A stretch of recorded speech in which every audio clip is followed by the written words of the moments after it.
understand why I have to earn salvation. 1-833-288-3986. What's stopping you? Why do I need to confess my sins to a priest? What's stopping you? This is Called to Communion with Dr. David Anders on the EWTN Global Catholic Radio Network. And a blessed Advent to you from Call to Communion, the program for our non-Catholic brothers and sisters. I know that you've got questions about the Catholic faith. You've been listening to this program for a while, or maybe you've never heard the program before. Let me just tell you that it is a program for non-Catholics. That's right, a program on a Catholic network for non-Catholics, because we know that we have an awful lot of folks who are not Catholic. Maybe they've never been Catholic. Maybe they were an active Catholic years and years ago, sometimes decades ago, and people are now are re-examining that faith of their childhood. So for whatever reason, you've probably got a question or two about the Catholic faith. We can help you with that. Here's our phone number, 833-288-EWTN. That's 833-288-3986. If you're listening to us outside of North America, please dial the U.S. country code and then 205-271-2985. You can also text us, text the letters EWTN to 55000. Wait for our response and then text us your first name and your brief question. Message and data rates may apply. And of course, you can always send us an email, ctc@ewtn.com, ctc@ewtn.com. Charles Beery is our producer. Ryan Penny is our phone screener. Jeff Burson is on social media. He'll pass on any questions you might want to pose via YouTube or Facebook Live. We're streaming on both those platforms right now. Just put that question of yours into the comments box. Jeff will shoot that to us here in Studio One. I'm Tom Price, along with Dr. David Anders. Hey, Tom, how are you? I'm very good. Sorry, pressed the wrong button there. Turned myself off. That's not a good thing. I'm doing well. How are you, my friend? Oh, I'm doing decent, thanks. The sun is out in Birmingham. Weather's cool, but, we actually got a dusting of microscopic snow yesterday here in Birmingham. Yes, that's uncharacteristic to get frozen precipitation in Alabama in November, early December. Not normal. Normal. That was interesting. Yeah, it's kind of fun. Mm-hmm. So today, we're not going to lead off with an email. We're not going to lead off with a phone call or anything else like that. We're going to lead off with a little good old Catholicism 101, because we are now 3 days actually, if you count Sunday, which we do, into this holy season of Advent. And our Protestant brothers and sisters who are not familiar with Catholicism, they may not know exactly what we're talking about when we discuss this season. It is indeed a season. Why do Catholics, observe this season? What's it all about? Okay, thanks. So if I might, before I was Catholic, I often heard non-Catholics criticize Catholics with the charge that Catholics were not sufficiently Christocentric, because they have, saints and popes and things like that they weren't focused in on Jesus enough.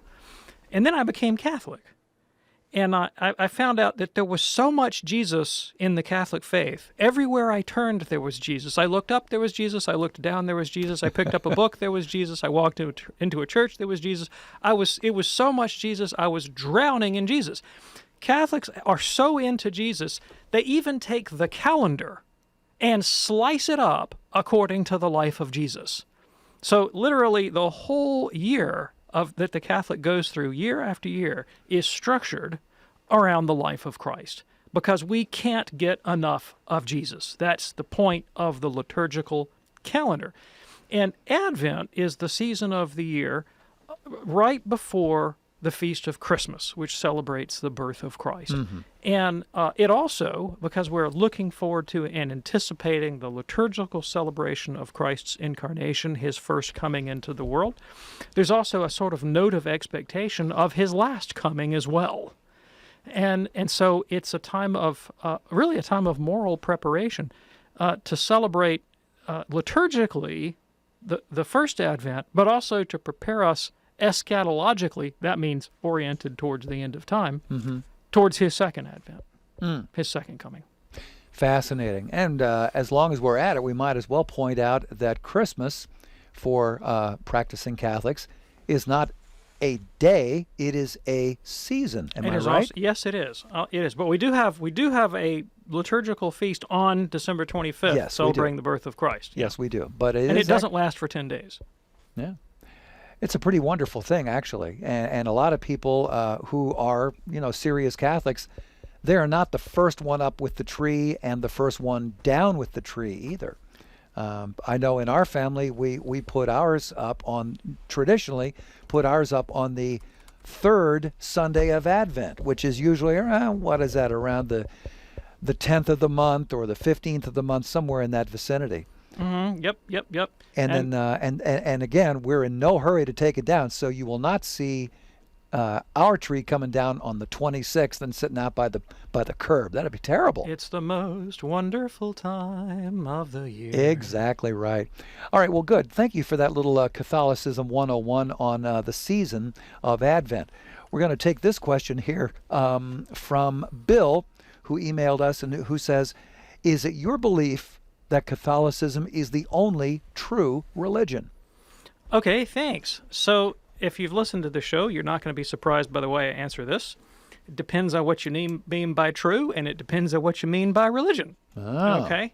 So let me tell you how I understand those words, and then we can get at an answer to the question. So in the Catholic way of looking at things, religion is a virtue.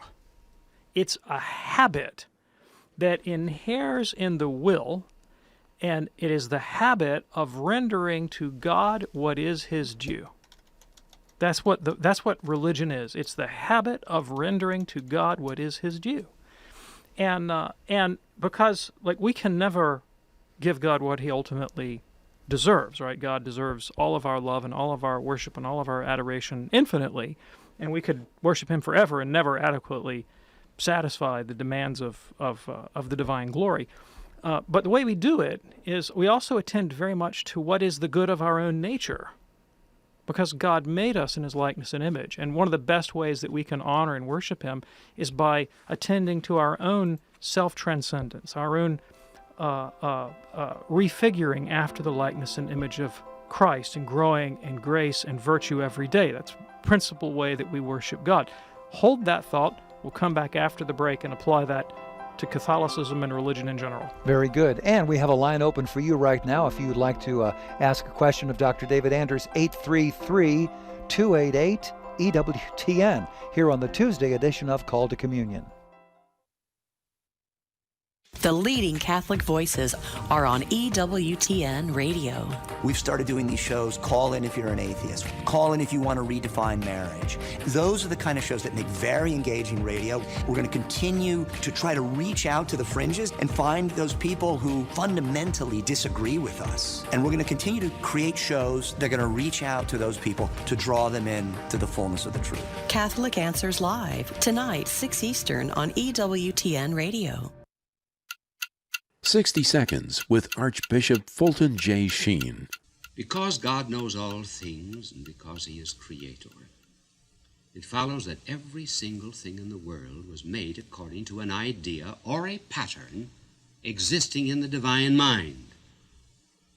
Look round about you. You see a bridge, a statue, a painting, a building.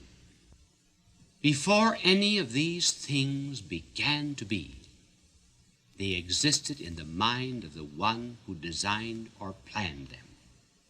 In like manner, there is not a tree, a flower, a bird, an insect in the world that does not in some way correspond to an idea existing in the divine mind. The people you know and trust are on EWTN.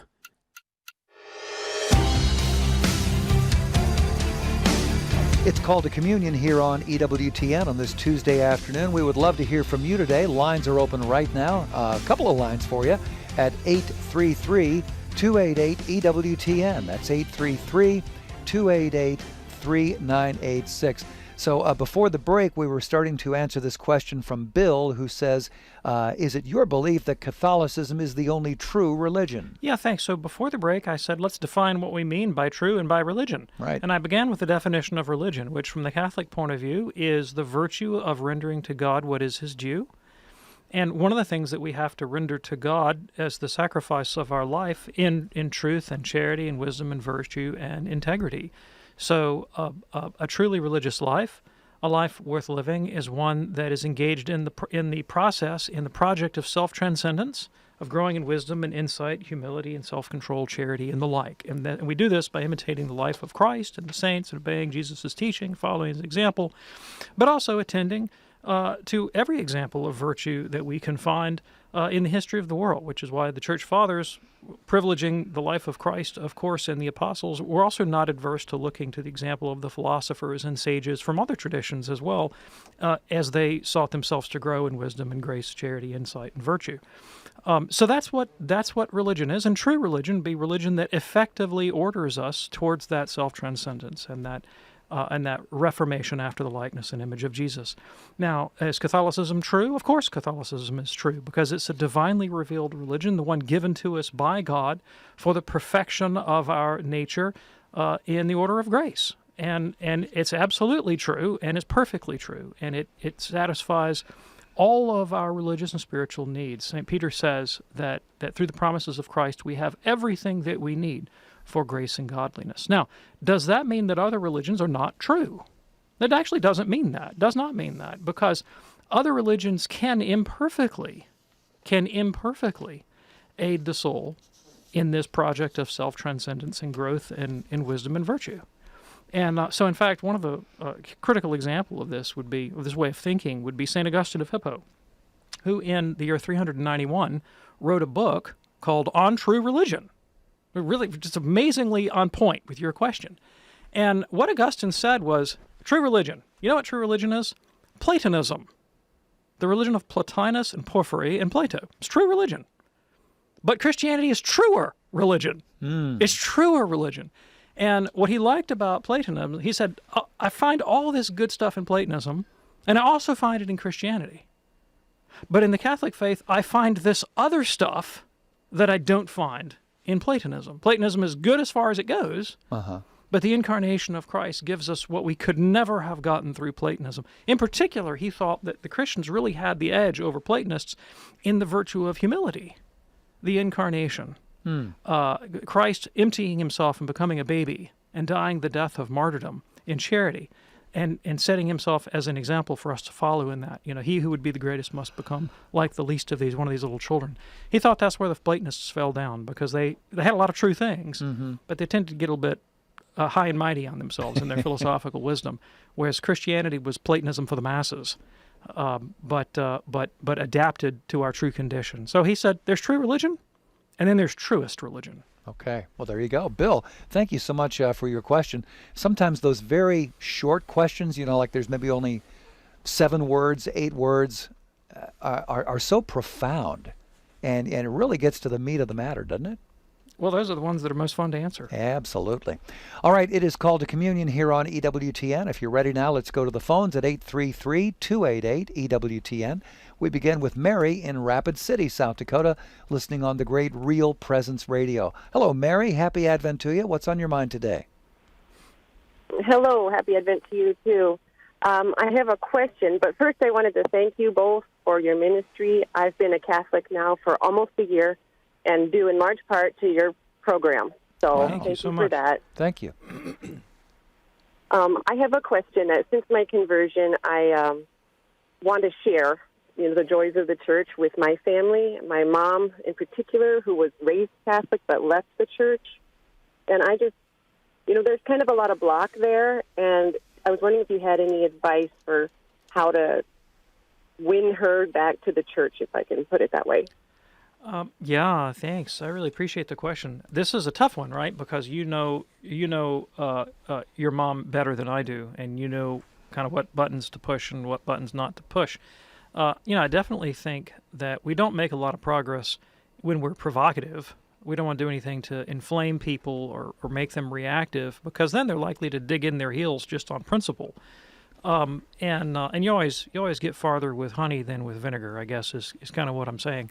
And I've had relatives that I've had long periods where I really couldn't talk to them about the Catholic faith at all, and but they knew who I am, they know what I do, and by sort of being present to them and unapologetically Catholic, openly Catholic, charitably I hope, and enthusiastically Catholic, but not feeling like I have to have an agenda of proselytizing them and sort of intellectually strong-arming them into the faith. Not obnoxious about it. Yeah, exactly. Yeah. Because, I mean, ultimately, the point in becoming Catholic is not just to check a box, but it's to have our character transformed, that we believe that the Catholic faith is the best way for us to imitate Christ. So the most important thing is I get to get about the business of imitating Christ, right? I mean, if I'm not, there's a cognitive dissonance there between my words and my actions. So, I'll talk about my faith. The Catholic perspective on this is, the Catholics draw an important distinction on this, and I try to bring Catholic wisdom to bear on real existential, maybe socio-political issues, and show, there's a good here to be realized. And maybe things in this that, like, the reason you left the faith in the first place was you never had access to that stuff. You didn't have access to that, and so manifest that, express that, live that joyfully. But again, not in a I'm going to strong arm this person and beat them into the church kind of way, but in a I'm happy to be Catholic, and this is how it enhances and fulfills my life and helps me to grow in wisdom and insight kind of way. Oh, beautiful. Mary, thank you so much for your call. That opens up a line for you right now at 833-288-EWTN. That's 833-288-3986. Looks like we have 3 lines full and 3 lines open. So this is your chance to get in, 833-288-EWTN. Let's go to Joe now in Suffolk County, and that's listening to Sirius XM Channel 130. Hey there, Joe. What's on your mind today? Hi. First of all, happy belated Thanksgiving. Hope everybody is okay. Yes, had a great time. Thank you. Thank you. My question has to do with something I just recently heard about, and that's the so-called Land of Lakes Conference that took place, I think, sometime in the 60s, maybe in Canada, but I'm not sure. I don't know very much about it, except that I believe it had something to do with the teaching at the Catholic colleges. The reason for my question is because I have one granddaughter who graduated from a local college and another one who is now attending it. So I was just curious about what that was all about. I don't know anything about it. Yeah, sure. So the Land O'Lakes Conference resulted in a number of Catholic universities, and I'm putting this word in quotes, emancipating themselves from ecclesiastical oversight or authority. And traditionally, historically, Catholic universities were church agencies under the direct control of their bishops or religious orders, and, were very tightly allied to the mission of the magisterium and to the church. And there were people in the 1960s in the United States who wrongly, I believe, but who thought that Catholic identity would imperil their academic freedom or their ability to be accepted in the world of the modern research university. Well, they might actually have been correct in one respect. It might actually have threatened their standing in the world of the modern research university, but near as I can tell, Jesus never said that we would be judged on the last day by the extent to which our secular peers accepted us, right? So, but that was that was kind of the idea.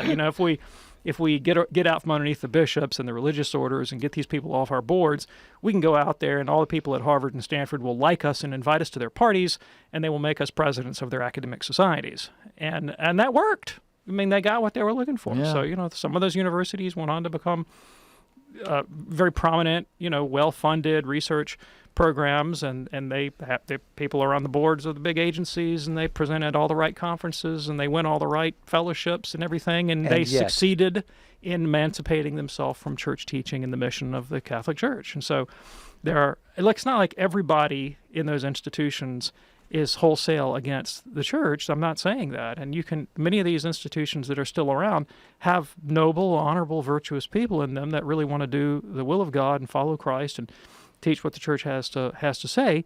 Others, not so much. And so you have to be discerning. So if you send a child to, a so-called Catholic school, that's in this mode, you cannot be assured that they will receive the teaching of the Catechism of the Catholic Church. You can't be sure of that. And in fact, in some cases, they're getting stuff that's quite contrary to the teaching of the Catechism.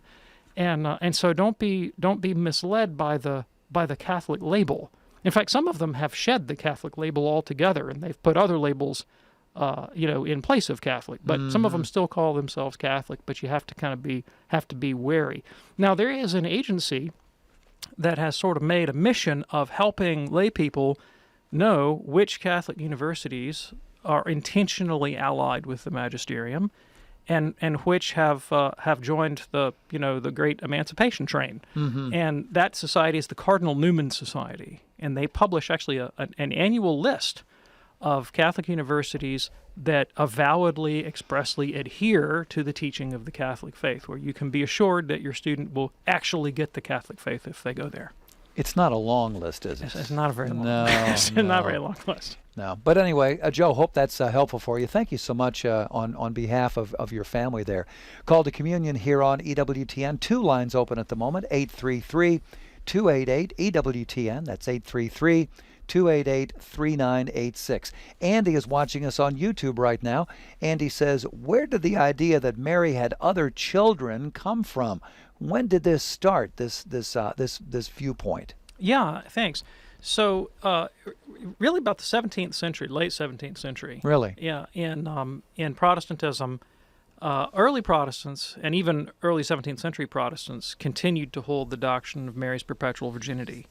But in Anglo-American Protestantism, evangelicalism, fundamentalism, which I think really because sort of animated by a deep animus towards Catholicism and towards Marian devotion, more and more Marian dogmas were rejected. Just out of, having grown up in that tradition, to me it almost felt like spite. That's what it felt like to me. Like, if Catholics teach it, it must be wrong. I mean, that's how I was raised. If Catholics teach it, it must be wrong. So can't possibly have perpetual virginity. No, can't have that. And also, there's another element that played into it as well, and that was, and this really goes back to Luther, sort of a, I know this sounds bad, but it kind of was bad, sort of an over-eroticization of marriage. And the Catholic doctrine on marriage is that marriage has as its principal end the procreation of children, right? And that other purposes might be, antecedent on that. Other goods might be realized antecedent to that, but that's what marriage is for. Luther really rejected the Catholic understanding of marriage and human sexuality and had a much more sort of libertine notion of human sexuality, and that also bled into modern evangelical ethos. And so the idea of virginity as a good came to seem very foreign to the evangelical mindset. And again, this is post-Reformation. Yeah. So Reformers, Luther, Calvin, and their immediate heirs continued to hold the perpetual virginity of Mary, but then that began to bleed away after that. Very good. There you go, Andy. I appreciate your question via YouTube today. Call to Communion here on EWTN. Let's go to Julia now in Warsaw, Indiana, listening on Redeemer Radio. Julia, happy Advent to you. What's on your mind today? Because of COVID, we are using the missalettes at church, but we have to take our own copy away with us and then bring it back each Sunday. And my question is, when we're finished with the particular few months of the missalette, how do we dispose of it? It feels really odd or terrible to me to throw it into the trash. Should there be some kind of burning ceremony, or what should I do with this Word of God? That is a good question, and I am not aware of any specific requirements from the Church as to how we dispose of old missalettes. Now, there is a pious tradition with blessed objects of either burying or burning them and not just casting them aside. As far as missalettes are concerned, I'm not aware of any such tradition or strictures in law. Do you know of any, Tom? I don't. I would think it would be sufficient. This is strictly my own opinion here. I want to label that straight ahead. Say a little prayer to the Lord for providing those songs, those scripture references, those passages that are in the missal, and then you can just bid it goodbye. If it would make you feel better, you could put it in a box, I guess. But I don't think there's any real reason to to cherish it the way you would a blessed object. How you would sometimes dispose of a like a broken statue. You might bury it or I've do other things. I've never heard with of anybody doing that with a missalette. No, me neither. And my wife has been a church singer for a long time, and she's never done anything out of the ordinary when it's time to move from one year to the next. I only kept one missalette intentionally. Really? Yeah, I kept November in 2003 because that was the month in which I became Catholic, and I wanted to have the Mass readings for that day. Oh, okay. So I kept that missalette. Seems legit to me. Appreciate your call, Julia. In a moment, we'll be talking with Lawrence in Kansas City on the Missouri side. Want to get that right. Also, Gina in Cheyenne, Wyoming. Several lines are open for you. In fact, that one there, it's got your name on it. 833-288-EWTN. That's 833-288-3986 for Call to Communion. Do stay with us.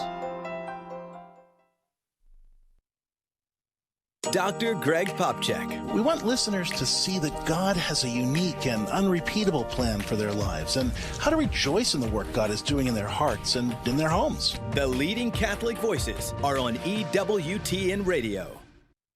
This is Life Issues with Brad Mattis, president of Life Issues Institute. Melissa McCarthy attended a London film festival promoting her new film. In the process, she teamed up with HBO Max for the 20 Days of Kindness campaign. It highlighted 20 charities that demonstrate kindness, one of them being Exodus Cry, which works to abolish sex trafficking and sexual exploitation. But when word got out the CEO made pro-life comments, McCarthy apologized to the Hollywood world and yanked Exodus Cry. Her apology ended with, "Let the kindness continue." What ironic words when you stop to think that abortion is the most violent, lethal, and unkind act that can be done to innocent unborn babies. Instead of apologizing, McCarthy should have pinned a gold star on the CEO and thanked him for his stand.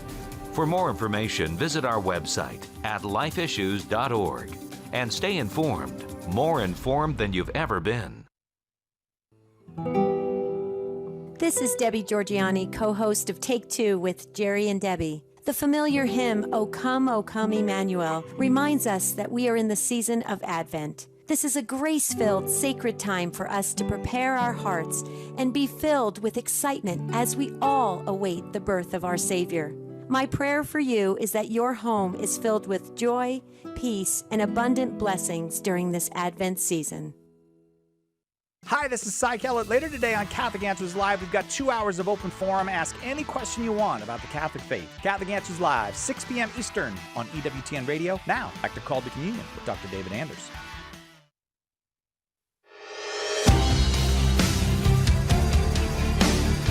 Call to Communion here on EWTN. Glad you could join us on this first Tuesday of Advent. How about that?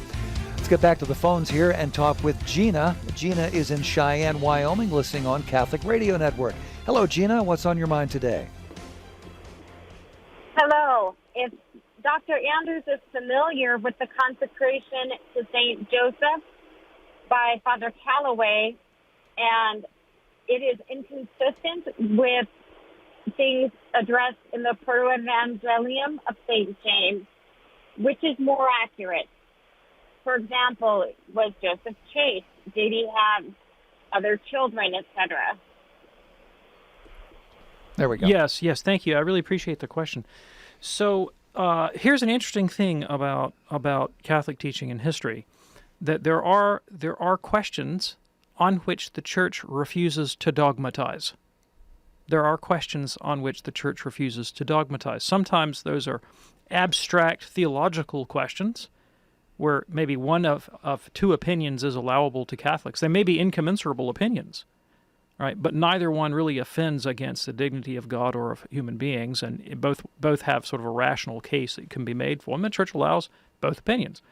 The same is also true with respect to historical speculation about the life of the apostles or Our Lady or St. Joseph. With respect to Our Lady, a good example would be the Assumption versus the Dormition. Right? Did when Our Lady was assumed into heaven, was she alive or not?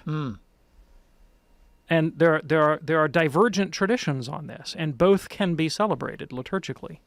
And ultimately, it doesn't really, nothing is really at stake in our life of faith or her intercession or other Marian dogmas. And so we just don't know, right? And the same thing would be true about the life of St. Joseph. So there are traditions about Joseph's chastity, others that he had children prior to the Blessed Virgin Mary, each of which could be used as a way of reconciling certain events within the gospel. And both have been proposed by fathers of the church. And so this, I will not dogmatize where the church doesn't dogmatize. The church does not publish an authorized biography of St. Joseph and say, this is the construal of the events in his life that you must hold. And so, we do what historians always do, which is a sort of imaginative reconstruction based on the best available evidence. And those are often judgment calls. So I would say they're both allowable. All right. Great call, Gina. Thank you so much for it. It is Call to Communion here on EWTN. We're going to Lawrence in Kansas City right now, listening in via YouTube. Hey, Lawrence, what's on your mind today? Yes. Can you hear me? Sure can. Go right ahead. Okay. You often ask the question why people are not Catholic. One of the main reasons why I'm not Catholic is because the way you treated supposed heretics back in the day when you could. Okay. I find it disgusting. I just can't abide the way you treat supposed heretics when you could treat them like that. Man, I really appreciate that, Lawrence. I really do. Now, did I personally treat anybody that way that you know of? I'm not talking about you. I'm talking about the Roman Catholic Church. I'm sorry. You said you. You said you treated them this way, so I just want to make sure you're not talking about me. Okay, I'm sorry. Okay, that's all right. Because I don't remember treating heretics that way, personally. Okay, and if that's the standard I'm gonna use, if I'm gonna say, well, look, have there been Catholics in the past that have done atrocious things? Sure. All right. Were there Protestants in the past that did atrocious things? Absolutely. Right. So if you're gonna point to some atrocious thing that a Catholic authority did, I mean, I can come up with 15 counterexamples of non-Catholics, Christian or not, who did comparably atrocious things. And if I'm going to rule out any worldview, religion, or philosophy because some adherent or authority did atrocious things, well, I'm going to be reduced to not being able to hold or believe or do anything. You know what I mean? What if I said I'm not going to play golf if I can find a golfer who did atrocious things? I mean, that'd be the end of my golf game, And so I'm not interested in defending the atrocious things. And they're atrocious. Atrocious things are atrocious. No and doubt. they are right. They're execrable and rightly condemned. So what I'm more interested in is this kind of question. Well, on what basis do I declare them to be atrocious? How do I know atrocious from not atrocious? What makes a thing to be atrocious? Well, as a Catholic, I think that there are norms, there are standards like obedience to conscience and the dignity of the human person. So I'm persuaded in conscience that I shouldn't treat another human being atrociously. Well, right there, if I hold that as a kind of premise, that's a guide to the kind of religion I ought to choose. For example, I should not choose a religion that tells me to disregard conscience, or a religion that tells me to disregard the dignity of the human person. And there are such religions. There are religions out there that teach against conscience and against the doctrine of human dignity. I'm not going to pick those. So when I see a Catholic who acts against conscience or against human dignity, that's not a slight, in my mind, that's not a slight on Catholicism. It just means that guy's a hypocrite. Yeah, absolutely. Appreciate your call, Lawrence. Call to Communion here on EWTN. We're going now to Barbara in Charlton, Massachusetts, listening on Sirius XM 130, a first-time caller. Hey there, Barbara. What's on your mind today? Hi. So I had a call from my daughter recently who has 3 children, 8, 7, and going on 2. So she's very busy, but she said that because of COVID, she's teaching the 2 older ones at home. She's teaching the catechism, and she's having a hard time getting through some of the subject material, which includes death and dying, and she feels she should skip it because she doesn't really know how to approach it, I think.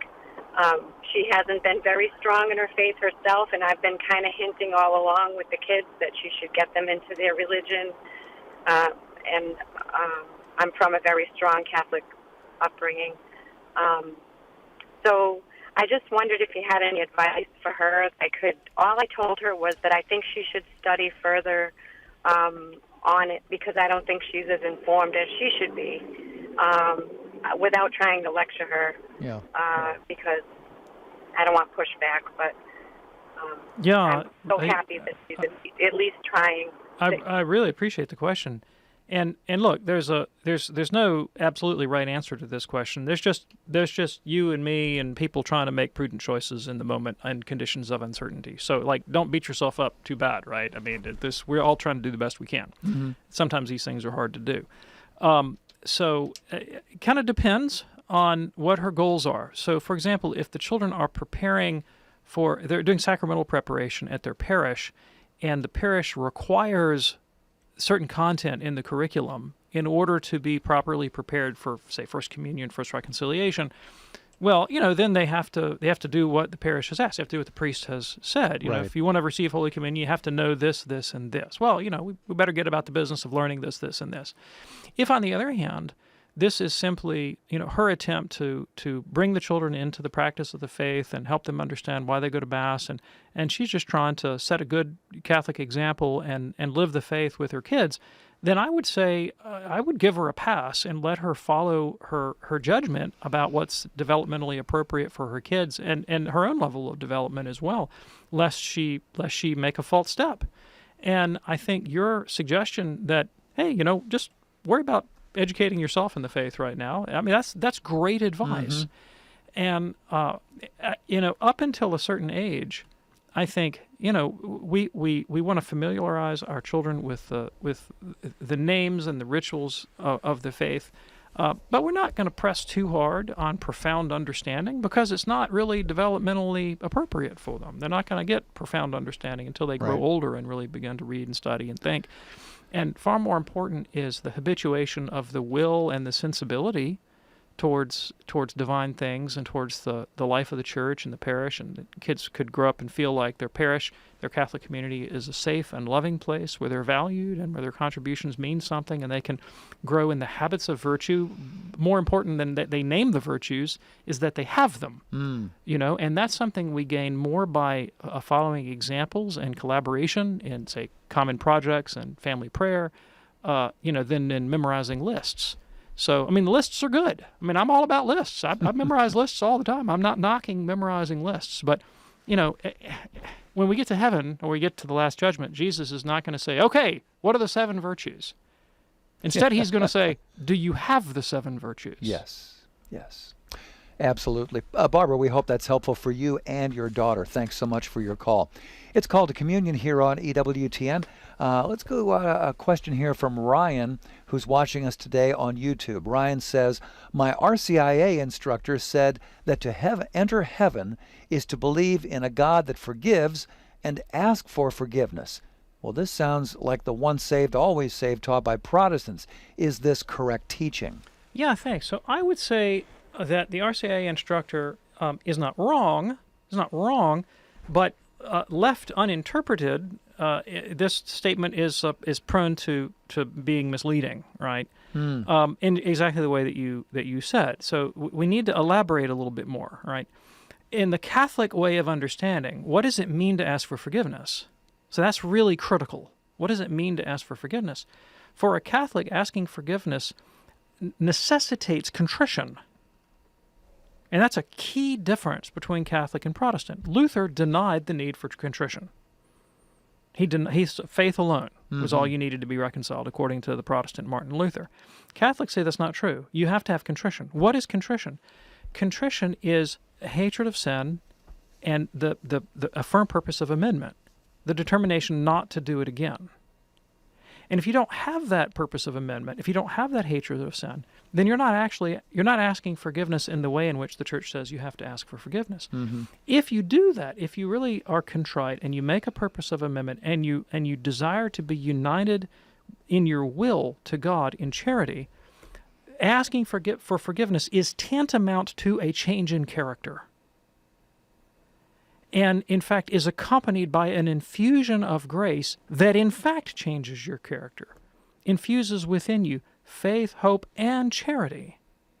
And it is ultimately that charity, that love of God and neighbor poured into your soul that justifies you, that makes you right with God. So, a robust, fully comprehensive Catholic answer is that we cannot be saved without charity. But we attain charity through the contrite confession of our sins and the purpose of amendment. Confession with contrition and the purpose of amendment. That's how we get the charity that saves us. Mm-hmm. All right, and we do appreciate your question via YouTube today here on Call to Communion.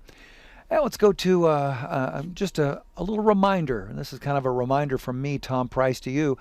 Don't forget, you can join us for the Holy Sacrifice of the Mass from Our Lady of the Angels Chapel right here on the EWTN campus. Check it out every morning at 8 a.m. Eastern. You remember what Mother Angelica would say, don't miss the opportunity. Call to Communion here on EWTN. Let's go to Phil right now in Lafayette, Louisiana, listening on Sirius XM 130. Phil, happy Advent to you. What's on your mind today? Well, thank you. I am anticipating the availability of the COVID vaccine at some point in the near future. I know that the Conference of Bishops has issued some form of a statement about the moral acceptability of taking the vaccine if the aborted fetal material was used in either the production or the testing of the vaccine. My understanding is neither the Pfizer nor the Moderna vaccine have used fetal material in the production, but they may have used it in the testing of the effectiveness. The conference says it's acceptable given if there's no alternative to the vaccine, to that type of vaccine, but I'm having trouble convincing some of the people I know that it is morally acceptable. How is this not cooperating with abortion? Okay, yeah, thanks. I really appreciate the question. So, the specifics of these particular vaccines that are in development right now, all right, is something that I have not studied. And I would like to study the particulars of these particular vaccines and their composition, and then read the moral theology that's being produced by the conference and by Catholic bioethicists, because this is just a very timely and neuralgic point, and I don't want to misspeak. All right, in a more abstract consideration, there are vaccines whose genealogy or etiology, if you will, contains questionable, moral background that Catholics are permitted to use because their use is very remote and implies no formal cooperation, and there are no good alternatives.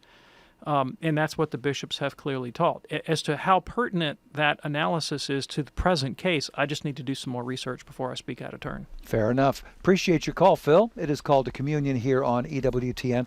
Here's an email that we received from Bob in Grand Rapids, Michigan, who says, Dr. Anders, many Protestant faiths believe in the literal interpretation of the following Bible verses from Romans, and that would be Romans 10, verses 9 and 10.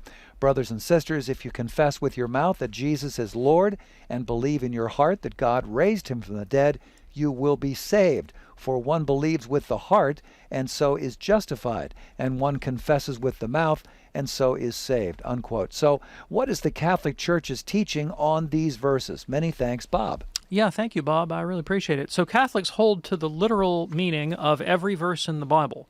We are literalist, by which we mean we hold whatever it is the sacred author intended to convey. That's what the literal sense means. Okay. Now, above and beyond the literal sense, there are other ways, interpretive ways of approaching the Scriptures, allegorical and anagogical and moral and so forth. And those build on the literal sense, but all Catholics hold the literal sense. The literal sense does not, however, mean the out-of-context wooden literal sense. And in this particular instance, Protestants who read Romans 10 as if it were somehow a justification for the Billy Graham crusade are just as guilty of reading their theology into the text as they accuse Catholics of being, right? If you look at the entire context of the book of Romans, read everything that St. Paul has to say about soteriology or salvation, and then ask yourself if he intends here the Billy Graham crusade. And the answer is absolutely not. Paul is emphatic. He is emphatic that Christians must cooperate with grace and live a life of charity if they wish to be saved. They by no means do they get a pass on moral behavior simply because they've prayed the sinner's prayer. Not at all does Paul teach that. What Paul is contrasting is the life of faith in Christ with the life of Jewish observance. That's what he's contrasting. And what he says is, it is through faith that we receive the Spirit that regenerates us after Christ's likeness and image. And so read Romans 2:25-29. It's not he who is a Jew outwardly who's the real Jew, but the one who's been circumcised in the heart is the real Jew, who keeps the righteous requirements of the law by the Spirit. That's how we're saved. Yes, we confess Christ. Yes, we believe him. And yes, we're saved because it is through faith that we receive that regenerating Spirit that reforms us in charity. And then Paul goes on to say, especially in chapter 8 of the book of Romans, that we must cooperate, keep in step with that Spirit, or we will be lost. Okay. Well, we thank you, Bob. Appreciate your checking in from Grand Rapids. Call to Communion here on EWTN. Let's go to Paul now in Greene, New York, listening on Sirius XM 130, a first-time caller. Hey there, Paul. Happy Advent to you. What's on your mind today? Happy Advent to you as well. Thank you. A question that's concerned me for quite some time. According to the prophets, Jesus was to be born, the Emmanuel was to be born of the line of David. And the line of David goes to Joseph. And Joseph not being his biological father, I'm curious as to how, don't get me wrong, I'm a Catholic from birth, and I'm a very, very devout. But it's always been something that's I've questioned, and I've asked priests, and I've heard many of attempts at answering that. But I just want to see what your take on this was. Yeah, thanks. So why do you think that legal descent has to be biological? I'm not sure. Well, that's the premise in your question, isn't it? You're assuming that for legal purposes, legal descent implies biological descent.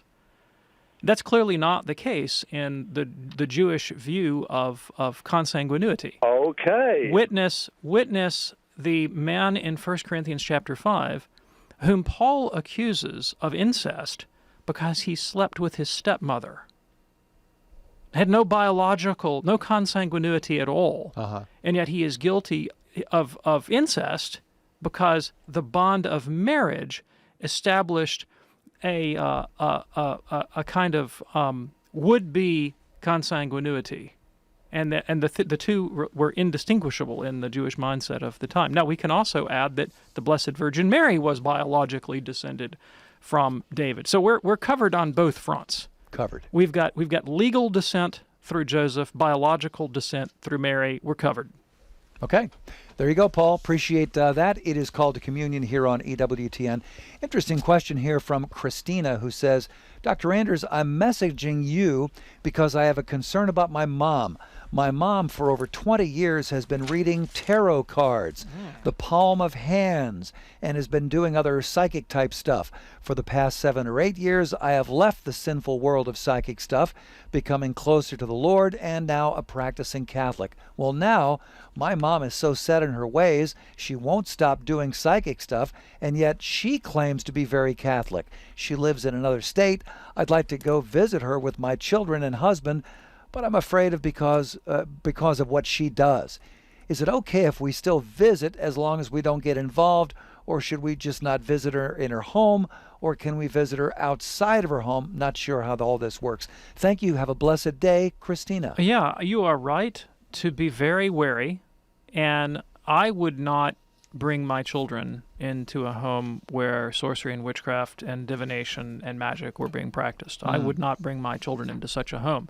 And I would be exceedingly wary about letting my children form relationships with people who practice such things. I wouldn't necessarily say categorically I would not allow any contact, But I'd be very wary and discerning, because if she's so set in her ways and she's so convinced this is a good thing, I believe there's a very strong likelihood that she might try to influence the children or cast their horoscopes or drop little hints and nudges, and that would be very, very damaging and could potentially devastating. In terms of whether or not she can lawfully or legitimately consider herself a good Catholic, I'd really encourage her to look at the Catechism of the Catholic Church on the first commandment that forbids all practices of magic or sorcery without just period. It's just done. Mm-hmm. Nope, absolutely not. It is the absolute opposite of true religion. Because, see, true religion is our saying to God, thy will be done. Yes. Prayer is about coming to accept reality, the reality of the will of God, and surrendering, may it be done to me according to thy word. That's true religion. But occult is the exact opposite of that. It's my will be done. Mm-hmm. Let me tame occult powers and the supernatural to do my will. And usually the things that are being willed are self-aggrandizement and lust and power and money and vengeance and, all kinds of nasty things, right? And it's just the opposite of true religion. Okay. Appreciate that, Christina. We hope that's helpful for you and your family. Here's one now from Diane, who also has a family-oriented question. She says, my son is 18 years old. He has been raised Catholic. He decided he no longer believes in God and does not want to go to church with us anymore. I don't know what to do. I feel desperate. He's very much a part of the current culture and is not a big reader anymore. Lots of time on the phone and with media.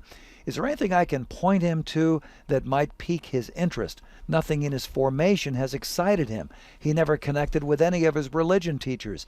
Is there something for someone his age and his mode of communication that I can show him? Is there somewhere I can take him? Thanks, Diane. Diane, I'll tell you, when you have found the silver bullet that solves this problem for Catholic parents, come write a book, right? Boy, howdy. Because this is a very, very common story. But you put your finger on something, and that is, you said that he is very much a child of the culture. And, as Dr. Ray often says on The Doctor Is In, Catholic parents would not have been in this situation 100 years ago. Nope. Because the culture was not against us as much as it is today. Yeah. And we're in competition as Catholic parents with the glitz and the glamour of the internet and of Hollywood and of very sophisticated entertainment. And so how do you bring people who are utterly enmeshed in that tinsel to attend to the care of the soul? I mean, it's a very tricky problem. It was hard for Socrates. Mm-hmm. 2,500 years ago, they killed him for it, and it hasn't stopped being a difficult question. But I would say just continue to live your own faith generously and lovingly. Don't stand for any nonsense. Don't beat yourself up. And let him sleep in the bed that he's made. Yeah. Keep praying. Got to keep praying. Got to keep praying. Absolutely. All right. Well, thank you so much for your question, Diana. We hope that's helpful. Golly, yeah, maybe there's a book in there somewhere. Wow, fast-moving show here, Dr. David Anders. Thank you, sir.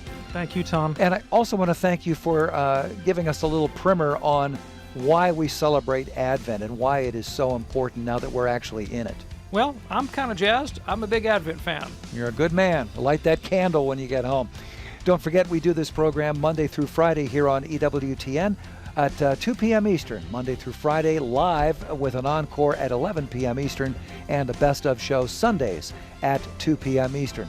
On behalf of our fantastic team, that would be Charles and Ryan and Jeff and everybody else here, I'm Tom Price along with Dr. David Anders. Thanks for joining us today.